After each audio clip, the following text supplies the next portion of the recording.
What's up, guys? Happy Friday to you all. I woke up this morning, I went to university, and then I purposely came back for lunchtime because I wanted to enjoy the press conference, which I think was the biggest press conference of the season to get a clarification of what happened this week between Gasperini and Ranieri. And I must say that Gasperini's press conference today, in my own opinion, was monumental. I massively enjoyed it, and I confirm my stance. You can be on whatever stance you want. I am nobody to command you. I am nobody to make you pick the stance, but you are not in a position to change my stance. And my stance is that I back the manager. I defend the manager and I am behind the manager. And I might not know everything. In fact, I certainly don't know every single detail of what happened. But from what gets launched to me, you can't not be on Gasperini's side. I think a very press conference with a lot of pressure, because inevitably all the journalists wanted to know was what happened. So Gasperini stepped in the room and went, I'm going to speak first. I'm going to clarify the situation, and then please stop asking me questions on this. And he basically said that he started off by saying that he was extremely surprised by what Ranieri said before the Pisa game, that he was not expecting it, and that on his behalf and on his side, there was never any personal attack to him, or at least public attacks to him.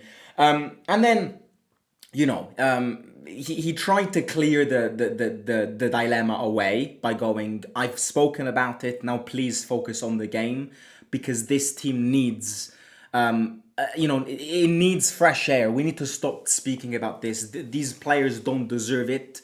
And ultimately, I don't deserve it, because we're still fighting for a Champions League spot.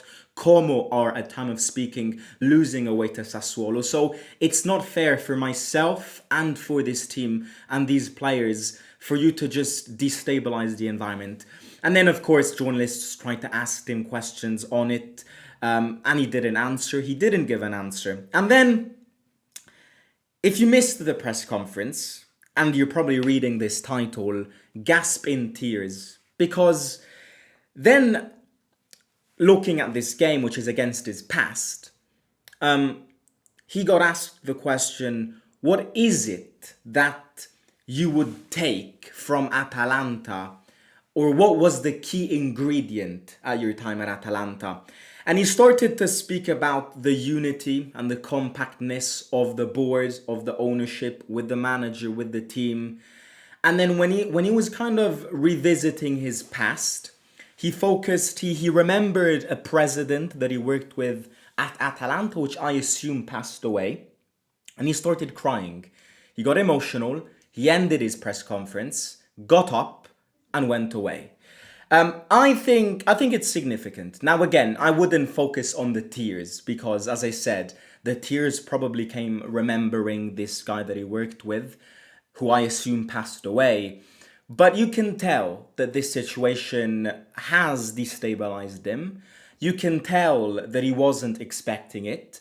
And you can tell that I think the most touching thing in a way that he said was, if I spent 9 years at Atalanta and 8 years at Genoa, it probably means that I'm not that bad of a person as everyone tries to depict me. I don't know. And I don't want to get into it, because this is a match preview and I do want to focus on the game. Just like Gasperini said, we fans shouldn't focus on these things. But I must say that this press conference has touched him. That this situation has touched him, which inevitably was going to be the case. I don't know what's next. I don't know. I honestly don't know what comes next. I simply know that we're playing a massive game tomorrow night against a very complicated team. A game that, if you win, almost certainly puts you in the Europa League next season.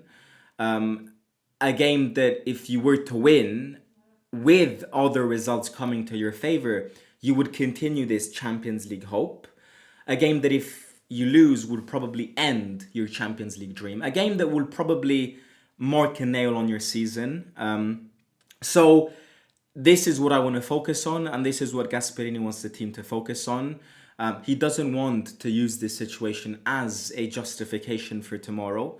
And yeah, I must say, I liked the press conference. I think it was very touching. I think it was very, in a sense, emotional. Again, I just want to clarify one last time that I am in no means hating on Ranieri here. I'm not, and I don't think anyone is.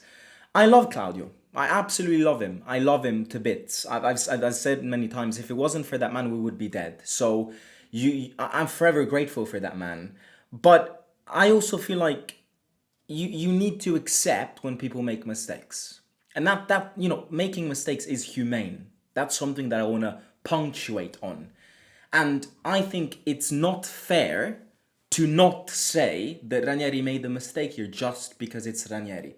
Because you know yourself that if this person wasn't Ranieri who did this and causes this, we would all be asking for his head.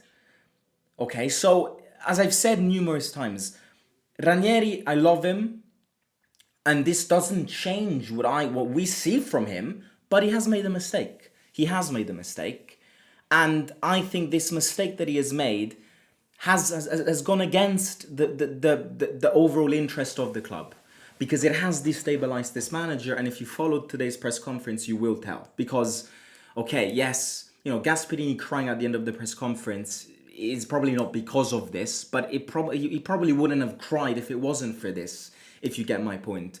But anyways, let's focus on the game. I think we spoke about this scenario a lot over the last few days.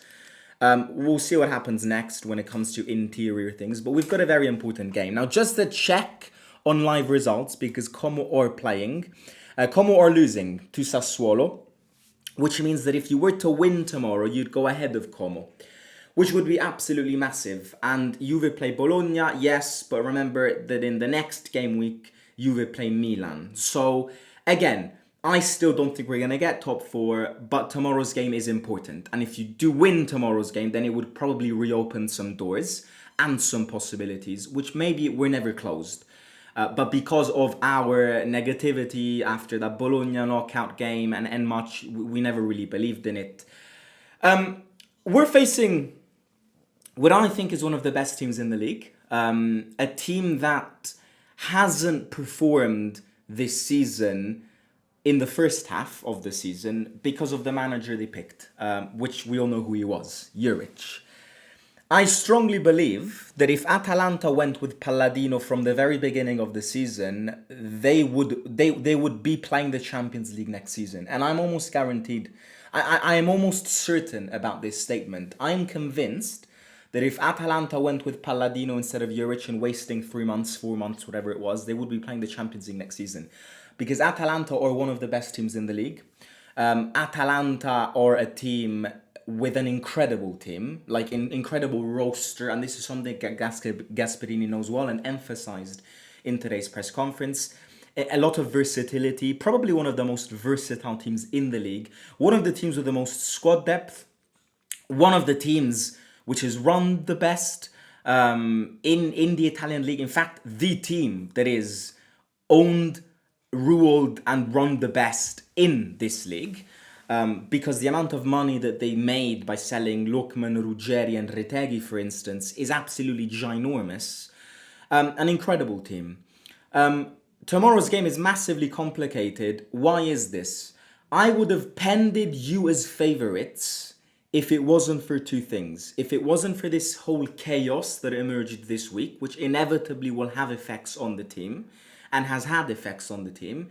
And number two, without the injury list, because our injury list is something, it's something that you simply cannot not complain about, because I always say this, but I have no idea how it's possible for so many players to get injured. Ferguson is out, Dovbyk is out, Dybala is out, Pellegrini is out, Kone is out, Wesley is out, Hermoso is out, Pizzilli is out, could be back, but he got an ankle issue at the start of the week. And adding on to this, Mancini is probably not fit. but I've put him in the lineup because he does always play on injuries. That's like 10 players, starting players, out. Now, how we are able to compete, I have no idea. How we are able to play football with such a limited squad depth, I have no idea. We just need to go on there, on that pitch, and pull up a fight. And I don't want to give predictions because I don't think it's fair to give predictions after this week. I would pen Atalanta as a slightly more favourite than you. But there's one thing that we must speak about when it comes to Atalanta, which is that they do have a Coppa Italia second leg semi-final on Tuesday or Wednesday, can't remember when, against Lazio. And that's something that they will want to try and win. And I strongly believe that Atalanta can win the Coppa Italia. Yes, Inter is in it, but again, I don't think Inter are invincible. I think if Atalanta want that Coppa Italia, Atalanta can win it. Absolutely. So, especially because after that, in a sense, humiliation. Well, yeah, humiliation against Bayern Munich in the Champions League, home and away. They need kind of something to hook themselves on. They're probably not going to get in the Champions League via the league. So they want something to give to their fans, and that Coppa Italia is something good to give to their fans. One, because it's a trophy, and two, because it gives you access to the Europa League. And if they do win it, by the way, and we get sixth, we would get in the Conference League. So in a way, we don't need... Well, it depends on how you see it. It depends on how you see it. Well, in fact, if we don't want neither team on that side of the bracket of the Coppa Italia, so neither Atalanta nor Lazio to win the Coppa Italia, because that can shift things down and we could end up in the Conference League if we don't get fourth or fifth. So which is still very possible. So look, I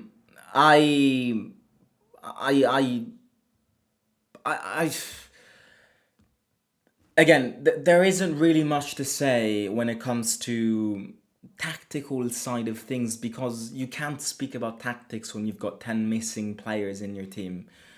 You need to adapt. Like, look at my predicted 11. I've gone with El Shaarawy to start. Starting football games with El Shaarawy in 2026 should be illegal. Yeah, okay, we've got Zaragoza, we've got Robinho Vaz, absolutely. In fact, in a way, I want them to play ahead of El Shaarawy, but I think Gasperini will pick El Shaarawy. Pizzilli might not be 100% fit, so I've gone with El Anawi and Cristante. Kone's out, Wesley's out, so Wrench and Chilik on the two sides. Hermoso is out, so I think Mancini will force to play on his injury, and then up front, Sule, who is still not fit, and then Malen up front. So I think that will be it. Something similar to that. Yeah, Atalanta, I think Scamacca's injured, but I'm not too sure if he's back. I do expect some rotations. Again, I think their priority right now is that Coppa Italia game. I really do think it. But they won't massively rotate in this game. You know, they all want to go. They all want to go the whole way, because they know that if they win this game, then it would reopen scenarios in the league as well. As I said at the beginning, if you win this, you would almost be certain of playing in the Europa League next season, unless Lazio or Atalanta win the Coppa Italia. If you lose this game, then you're basically out of the Champions League. And then whether we want to play in Europe next season or do a year without European tournaments, then that's something that the team will decide. But yeah, Como are losing. Juve play Bologna, who are coming from their Aston Villa defeat. By the way, I wasn't watching the games yesterday, the Europa League games. I was going to bed and I opened my phone and the 4-3-3 on Instagram graphic of the Europa League teams came out and I was going to throw up.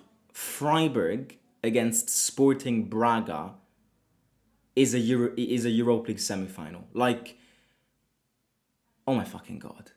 Like honestly, it makes me sick. It makes me sick. The fact that Freiburg and Braga are going to play a Europa League semi-final. Again, we would have probably lost against Villa. Absolutely. In fact, we would have gotten pegged by Aston Villa.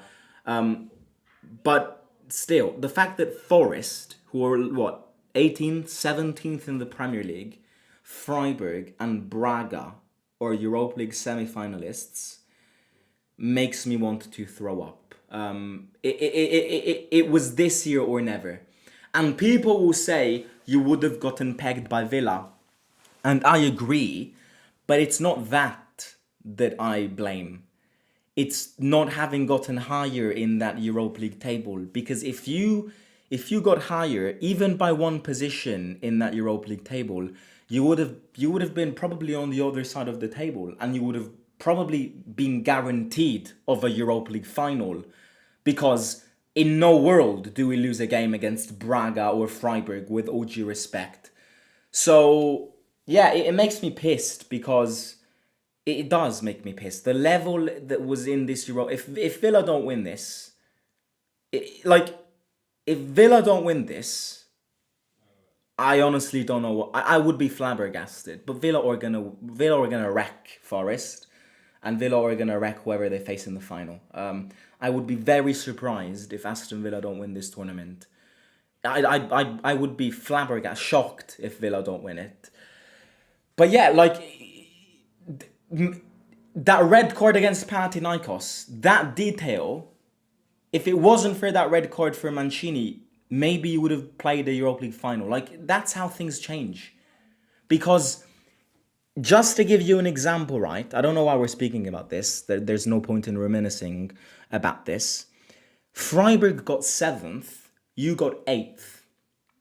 If you had won that Panathinaikos game, you would have gone 7th, and Freiburg would have gotten 8th.